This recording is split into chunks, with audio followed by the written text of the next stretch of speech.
आज पश्चिम बंगाल में बंगाल के नए अधिकारी शुभेंदु बन गए हैं। राज तिलक की करो तैयारी, क्योंकि मुख्यमंत्री बन गए हैं शुभेंदु अधिकारी।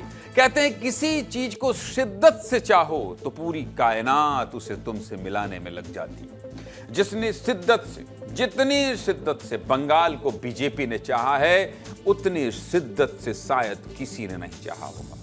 और आज बीजेपी की शिद्दत पूरी हो गई है। बंगाल को नया मुख्यमंत्री मिल गया है। नए मुख्यमंत्री का नाम है शुभेंदु अधिकारी। संकेत तो शुक्रवार सुबह से ही मिलने लगे थे, लेकिन शाम होते होते शुभेंदु के नाम पर मुहर भी लग गई। शाम 5 बजे देश के गृह मंत्री अमित शाह ने कोलकाता की धरती पर खड़े होकर यह ऐलान किया कि पश्चिम बंगाल के अगले मुख्यमंत्री शुभेंदु अधिकारी होंगे। वही शुभेंदु अधिकारी जिन्होंने ममता बनर्जी को उनकी सीट से चुनाव हराया है, भवानीपुर। वही शुभेंदु अधिकारी जो टीएमसी की आंखों में आंखें डालकर लड़ाई लड़ रहे थे। और हाँ, एक और बड़ी बात बता देता हूं, ये बदलते बंगाल की तस्वीर है। यहां आप जश्न में गुलदस्ता या शोपीस नहीं दिए जाते, बल्कि कमल के फूलों की माला पहनाई जाती है, क्योंकि आजादी के बाद पहली बार बंगाल में कमल खिला है। शुभेंदु अधिकारी के मुख्यमंत्री बनने पर पहले आपको एक रिपोर्ट दिखा देते हैं, फिर पूरा विश्लेषण करेंगे। देखिए रिपोर्ट। मैं श्री शुभेंदु अधिकारी जी को पश्चिम बंगाल विधानमंडल दल के नेता के रूप में निर्वाचित घोषित करता हूं।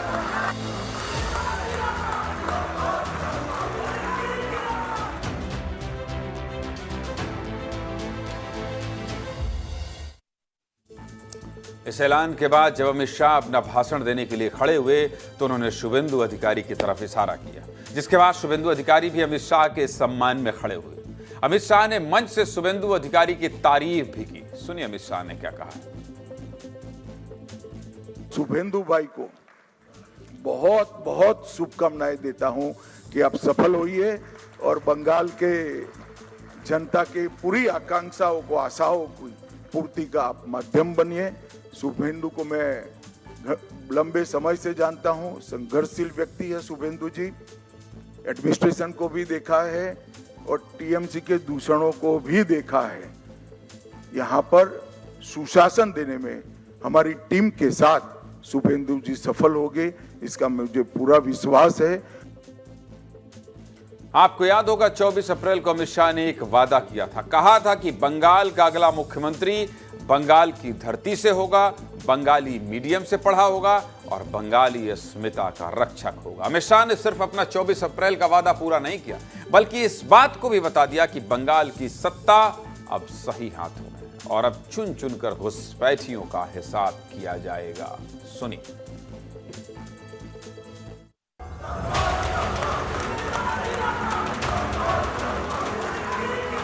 मन भयमुक्त हो और सिर गर्व से ऊंचा हो, ऐसे बंगाल का रास्ता आज प्रशस्त हो चुका है। शुभेंदु दा ने गत चुनाव में दीदी को नंदीग्राम में हराया। मैंने दीदी का एक इंटरव्यू देखा था, वो कहती थी मैं इनके गढ़ में लड़ने के लिए चली गई। दीदी इस बार तो शुभेंदु दा ने आपके घर में आकर हराया है।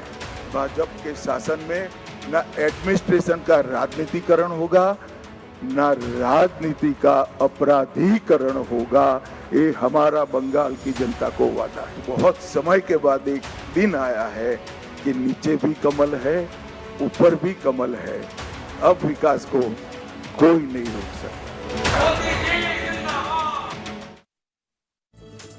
जैसे ही शुभेंदु के नाम का ऐलान हुआ तो उनके घर में जश्न मनना शुरू हो गया। शुभेंदु के समर्थन में जिंदाबाद के नारे लगने लगे और खुश होना भी चाहिए भाई, क्योंकि इतिहास में पहली बार बंगाल में बीजेपी का मुख्यमंत्री बन रहा है।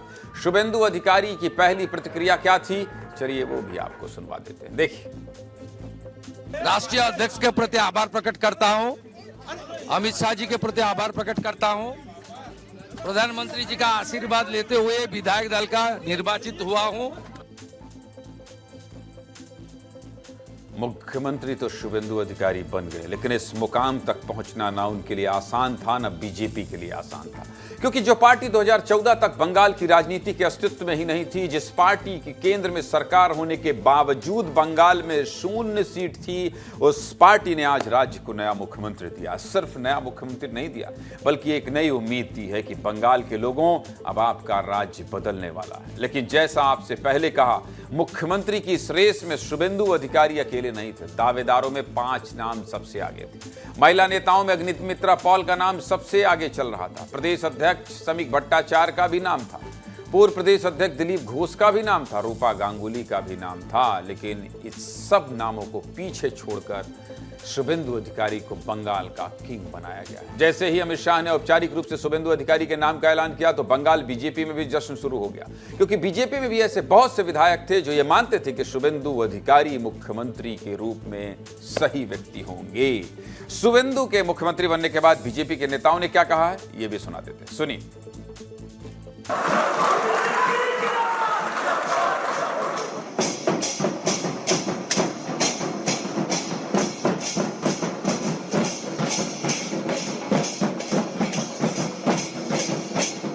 ऐसा बंगाल बनेगा जिनमें बंगाल के लोगों का उनका वहाँ की परिसंपत्तियों पे हक होगा, न कि रोहिंग्या और बांग्लादेशी लोगों को। घुसपैठियों को बाहर किया जाएगा और फिर से बंगाल को एक औद्योगिक एक विकास के पथ पे अग्रसर। शुभेंदु अधिकारी का नेतृत्व में और पश्चिम बंगाल में हमारा पार्टी समीक भट्टाचार्य का नेतृत्व में हमारा पार्टी जो जनता 11 करोड़ जनता है पश्चिम बंगाल में, उसको लेके हम लोग एक साथ चलेंगे। आज बंगाल जो 50 साल और उससे ज़्यादा कुछ नहीं मिला, आज वो बंगाल को हम लोग सब कुछ देंगे। And first and foremost law and order. कोई साधारण जीत नहीं है। बंगाल की जीत भारतीय जनता पार्टी का सपना पूरा करने की जीत है। अभी हम लोगों ने जो वादे किए हैं चुनाव में, वो सारे वादे पूरे करेंगे। बंगाल में प्रसन्नता का माहौल है। अब बंगाल में विकास का सूरज निकलेगा और शुभेंदु जी के नेतृत्व में जब देश के बाकी राज्य सब आगे बढ़ रहे हैं, तो बंगाल भी कदम से कदम मिला के यशस्वी प्रधानमंत्री के नेतृत्व में आगे बढ़ेगा। निश्चित रूप से उनके अनुभव का लाभ पश्चिम बंगाल को विकास करने में बहुत लाभदायक होगा।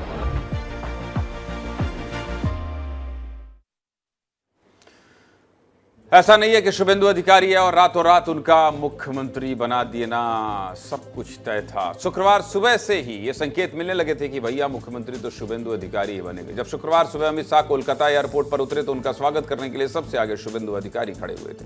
अमित शाह ने शुभेंदु को गले लगाया और उनकी पीठ थपथपाई। इसके बाद अमित शाह एयरपोर्ट से सीधा दक्षिणेश्वर मंदिर जाने वाले थे। कार्यक्रम तय था। अमित शाह अपनी गाड़ी में बैठे, लेकिन सबसे बड़ा संकेत, अमित शाह की गाड़ी में शुभेंदु अधिकारी भी थे। यानी दोनों एक ही गाड़ी से मंदिर के लिए रवाना हुए और मंदिर से होटल तक गए। इस दौरान दोनों के बीच लगभग 45 मिनट तक बातचीत हुई। देखिए भाई साहब, राजनीति में बयानों से ज्यादा इशारे समझना जरूरी होता है। अमित शाह का शुभेंदु को गले लगाकर पीठ थपथपाना, इसके बाद प्रोटोकॉल तोड़कर अपनी गाड़ी में ले जाना, बड़ी बात। क्योंकि अमित शाह कोई सामान्य व्यक्ति थोड़ी हैं जो हर किसी को अपनी गाड़ी में बैठा लेंगे। देश के गृह मंत्री हैं। अगर वो अपनी गाड़ी में बैठाकर किसी को ले जा रहे हैं, तो इससे बड़ा इशारा और क्या होगा। अब उससे बड़ा, सबसे बड़ा सवाल कि शुभेंदु अधिकारी को ही मुख्यमंत्री क्यों चुना गया, क्यों बीजेपी ने शुभेंदु पर भरोसा जताया। महिला मुख्यमंत्री की जगह महिला मुख्यमंत्री क्यों नहीं बनाया गया, चलिए इसकी वजह भी आपको बता देता हूं। देखिए, सबसे पहली और सबसे बड़ी वजह, शुभेंदु अधिकारी चुनौतियों से डरते नहीं। 2020 में वो टीएमसी छोड़कर आए थे, लेकिन वो ममता बनर्जी के सामने चुनाव लड़ने से नहीं डरे। 2021 में भी सिटिंग मुख्यमंत्री को हराया और 2026 में भी हराया।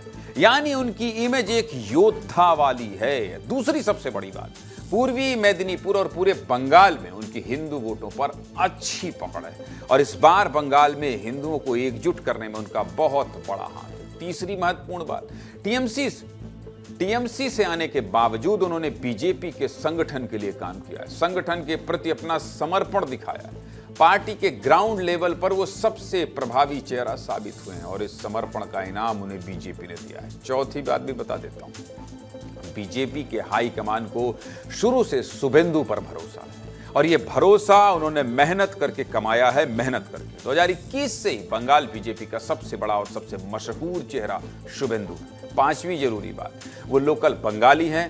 अब टीएमसी ये नहीं कह सकती कि बंगाल बाहरी लोग चला रहे हैं। शुभेंदु बंगाली संस्कृति के बहुत बड़े चेहरे हैं, जिसका बीजेपी को फायदा होगा। आखिरी और सबसे जरूरी बात, समीक भट्टाचार्य और अग्निमित्रा पॉल जैसे नामों की तुलना में शुभेंदु का जनता से कनेक्शन मजबूत है, जिसे हम जनाधार कहते हैं, इसलिए वो मुख्यमंत्री पद की पहली पसंद बने। समझ गए आप? पिछले 2 चुनाव से शुभेंदु अधिकारी ममता बनर्जी को हरा रहे हैं, जिसके बाद सबकी जुबान पर एक ही नाम है, शुभेंदु अधिकारी, शुभेंदु अधिकारी। बंगाल में किसी से भी पूछो कि भैया बंगाल का मुख्यमंत्री कौन होना चाहिए था, तो सब कह रहे थे कि भैया शुभेंदु को बनना चाहिए, और लोगों की ये चाहत आज पूरी होगी। शुभेंदु अधिकारी में ऐसी क्या खास बात है जो उनके सिर मुख्यमंत्री का ताज सजा है, ये भी आपको बता देता हूं। देखिए, शुभेंदु की सबसे खास बात जानते हैं क्या है? उनके पास हौसला भी है, ईंधन भी है और बदला लेने की ताकत भी है। और हौसला, ईंधन, बदले के इसी तालमेल ने उन्हें मुख्यमंत्री बना दिया। शुभेंदु अधिकारी की राजनीति की शुरुआत 1995 में हुई थी। तब वो कांग्रेस में थे और कांची क्षेत्र से नगरपालिका के पार्षद थे। इसके बाद वो 1998 में टीएमसी में शामिल हो गए। उनका परिवार भी राजनीति करता था और पूरे परिवार ने कांग्रेस का साथ छोड़कर टीएमसी का दामन थाम लिया। 1998 से टीएमसी में उनके राजनीतिक करियर की शुरुआत हुई। 2006 में वो कांची दक्षिण सीट से विधायक बने, लेकिन असली हौसला उन्हें 2007 में मिला। 2007 में उन्होंने नंदीग्राम में एक आंदोलन किया। यह आंदोलन लेफ्ट सरकार के खिलाफ था और इस आंदोलन का मुद्दा था भूमि अधिग्रहण। और इसी आंदोलन से पूरे पश्चिम बंगाल में शुभेंदु अधिकारी को पहचान मिली। 2011 में टीएमसी की जीत में शुभेंदु अधिकारी के इस आंदोलन की महत्वपूर्ण भूमिका थी और इसी आंदोलन की वजह से बंगाल से लेफ्ट पार्टियां सत्ता से बाहर हो गई। 2020 तक शुभेंदु अधिकारी टीएमसी के टिकट पर सांसद भी बने, ममता सरकार में मंत्री भी बने और पार्टी में नंबर 2 पर पहुंच गए। लेकिन 2020 आते आते ममता बनर्जी ने अपने भतीजे अभिषेक बनर्जी को आगे कर दिया, जिससे शुभेंदु साइड लाइन हो गए। उन्होंने 2020 में टीएमसी छोड़ दिया और बीजेपी में शामिल हो गए। और बीजेपी में आने के बाद शुभेंदु ने अपने हौसले को ईंधन में बदला। उन्होंने ममता बनर्जी के खिलाफ मोर्चा खोल दिया। 2021 के विधानसभा चुनाव में ममता बनर्जी को नंदीग्राम सीट से हरा दिया। लेकिन इस जीत के बाद भी उनका बदला पूरा नहीं हुआ, क्योंकि बीजेपी की सरकार नहीं बन पाई। उनका असली बदला था ममता बनर्जी को उनके घर में हराना और सरकार बनाना। 2026 में वो फिर से पूरी तैयारी के साथ आए, हिंदुओं के एजेंडे पर चुनाव लड़े, हर गली हर मंदिर गए और 2026 में उनका असली बदला पूरा हुआ, जिसके बाद अब वो बंगाल की राजनीति के धुरंधर बन गए। जब 14 अप्रैल को उत्तर प्रदेश के मुख्यमंत्री योगी आदित्यनाथ उनके लिए चुनावी सभा करने के लिए आए तो मंच पर ही दंडवत हो गए थे। इसके बाद जब 28 अप्रैल को बंगाल की सड़कों पर नागा साधुओं को भी उन्होंने दंडवत प्रणाम किया। जैसे ही देखा दंडवत प्रणाम किया था। इससे पहले साल 2025 में जब रामनवमी का दिन था, तब शुभेंदु अधिकारी ने नंदीग्राम में राम मंदिर की नींव रखी थी और ये बता दिया था कि बंगाल में हिंदुओं का कोई नेता है तो वो शुभेंदु अधिकारी हैं। नाम का ऐलान तो हो गया, लेकिन इस ऐलान से पहले ही पश्चिम बंगाल में शपथ ग्रहण की तैयारियां शुरू हो गई थी। 9 मई यानी शनिवार को शपथ ग्रहण होना है। कोलकाता के ब्रिगेड परेड ग्राउंड में शनिवार सुबह 11 बजे शुभेंदु अधिकारी का शपथ ग्रहण होगा, जिसमें शामिल होने के लिए बड़े बड़े वीआईपी आने वाले हैं। प्रधानमंत्री मोदी भी आएंगे, रक्षा मंत्री राजनाथ सिंह भी आएंगे और बीजेपी के कई बड़े नेता इस ऐतिहासिक दिन का गवाह बनेंगे। ऐतिहासिक तो कहना ही पड़ेगा ना भाई, क्योंकि आजादी के बाद पहली बार पश्चिम बंगाल में बीजेपी की सरकार बन रही है और एनडीए राज्यों के कुछ मुख्यमंत्री तो कोलकाता पहुंच भी चुके हैं। नागालैंड के मुख्यमंत्री पहुंच चुके हैं। बीजेपी के सांसद विप्लव कुमार, राज्यसभा सांसद हर्षवर्धन कोलकाता पहुंच गए। इसके अलावा पूर्व केंद्रीय मंत्री सुरेश गोपी, असम के मुख्यमंत्री हेमंता बिस्वा शर्मा कोलकाता पहुंच गए हैं। एक रिपोर्ट आपको दिखाते हैं, देखिए। बोलबो जो हमारे साथ, हम उनका साथ, सबका साथ सबका विकास। बंद करो। जय श्री राम। हौसला, सब जनता जाग चुका है, सुपड़ा साफ हो जाएगा। ईंधन परिवर्तन होगा, मोदी जी का नेतृत्व में डबल इंजन सरकार बनेगा। बदला, गुंडा को सीधा करने के लिए हम तक गुंडा है, पूरा भगवा लहर चल।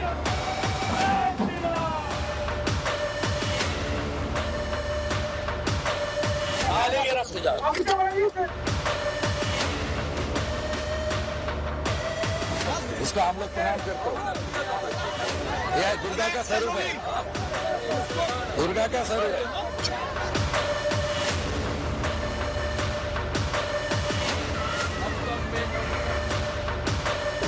नारी विरोधी तृणमूल कांग्रेस और इंडी जोट को सबक सिखाने का काम करेगा।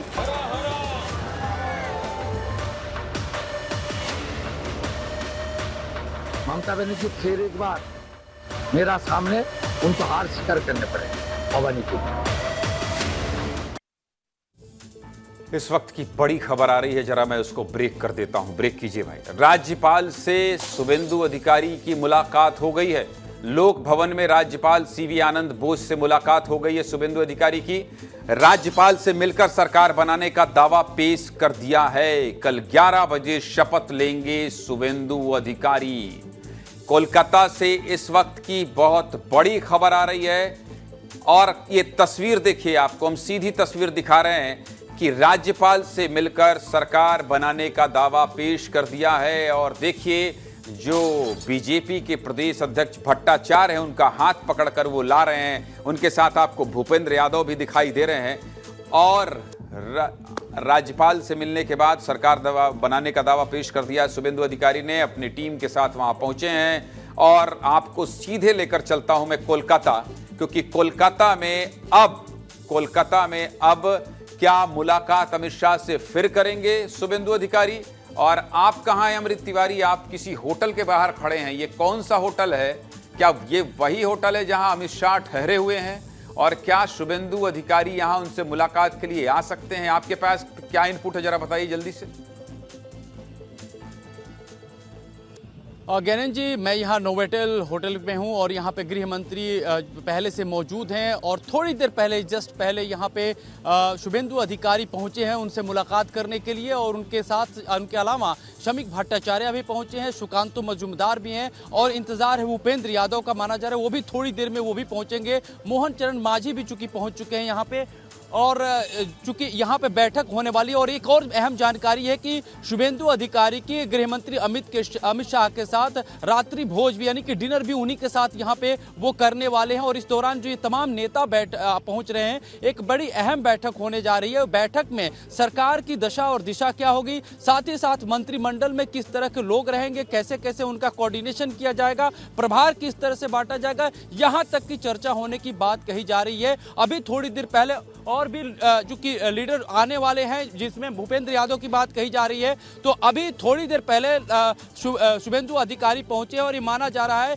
कि इस दौरान जब डिनर के दौरान मैं कैमरा पर्सन से कहूंगा इधर थोड़ा बैरिकेड का, इधर आइए, इधर देखिए। ये नोवेटल होटल है, यहीं पे गृह मंत्री अमित शाह रुके हुए हैं। और थोड़ा सा आप इधर आइए, कोई बात नहीं, रोकेंगे नहीं वो, आओ। तो यहाँ पे देखिए, यहाँ पे पूरी तरह से सिक्योरिटी जो है पूरी चाक चौबंद है। यहीं पे गृह मंत्री अमित शाह ठहरे हुए हैं और थोड़ी देर पहले, जस्ट 5 मिनट पहले ही यहाँ पे शुभेंदु अधिकारी पहुँचे अपने काफिले के साथ। उसके बाद ही शमीक भट्टाचार्य भी थे, उसके बाद जो है सुकांतु मजूमदार पहुँचे, मोहन चरण मांझी पहुँचे, ये बड़े नेता पहुँचे हैं और भूपेंद्र यादव के आने की बात कही जा रही है। और ये कहा जा रहा है, ये जो जानकारी मिली है कि शुभेंदु अधिकारी गृह मंत्री अमित शाह के साथ जो है यहाँ पे डिनर करेंगे। और उसके बाद जो चर्चा है, मैं थोड़ा को इधर दिखाइए, जो चर्चा है वो इस बात को लेकर के है कि मंत्रिमंडल का आकार कैसा होगा, किस तरह से जिम्मेदारियों का आवंटन किया जाएगा, कैसे जो है जो मंत्रालय जो आगे काम करेगा उसका पैरामीटर किस तरह से सेट किया जाएगा। क्योंकि सरकार, जो केंद्र सरकार की तरफ से जो योजनाएं चलती हैं उनको अब लागू कैसे किया जाएगा, कोऑर्डिनेशन किस तरह से होगा।